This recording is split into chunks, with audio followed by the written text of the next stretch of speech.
বৃষ্টি পড়তেছে।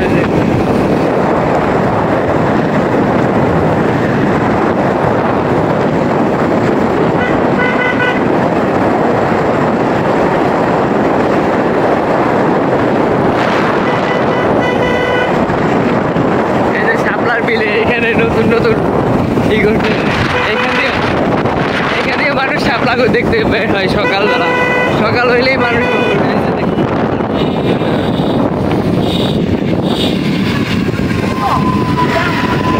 এই যে এখান থেকে শাপলার নৌকা নিয়ে এইখান থেকে পুরা বের হয় একেবারে। সকাল হইলে এখানে মানুষজনের প্রচুর ভিড় থাকে, প্রচুর। এই যে পুরাটা জুড়ে খালি শাপলা।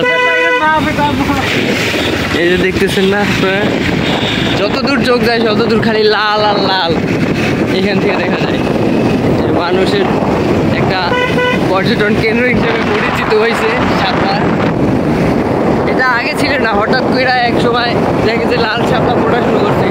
সবাই ভাবছে এমনি, তারপরে আস্তে আস্তে আস্তে আস্তে দেখে যে মানুষের ঘোরার জন্য পর্যটন কেন্দ্রের মতো হয়ে গেছে। মানুষ দূর দূর থেকে আসে দেখতে এখানে। এই যে এখানে শাপলা ছিল, বিল ছিল, কিন্তু এখানে পরিষ্কার করে বলা হয়েছে ধান। কিছুদিন পরে এখানে ধান লাগানো হবে, এর জন্য এটা পরিষ্কার করা হয়েছে। এই যে পুরাটা ওই পাশটা আছে, আর এই পাশটা হলো ধান এবং মাছ চাষ করে। ধানের সিজন আসলে ধান চাষ করে। পানি কমলেই এখানে ধান লাগানো হয়, আর পানির সিজন আসলে এখানে শাপলা ফুল ফুটবই, লাগানোর দরকার নাই।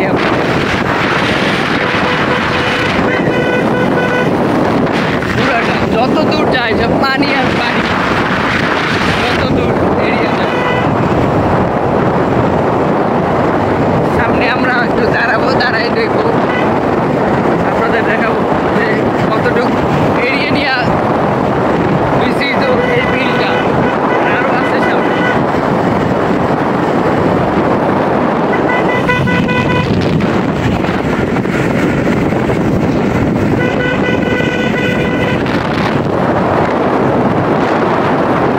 এখানে পরিবেশটা আসলে খুব সুন্দর, কারণ চারপাশে যে রাস্তার দুই পাশে খালি সবুজ, আর মাঝখান থেকে একটা রাস্তা গেছে, আর দুই পাশে খালি পানি আর পানি। এর জন্য এই জায়গাটা খুব সুন্দর লাগে, আর দূর দূর থেকে মানুষ ঘুরতে আসে এখানে।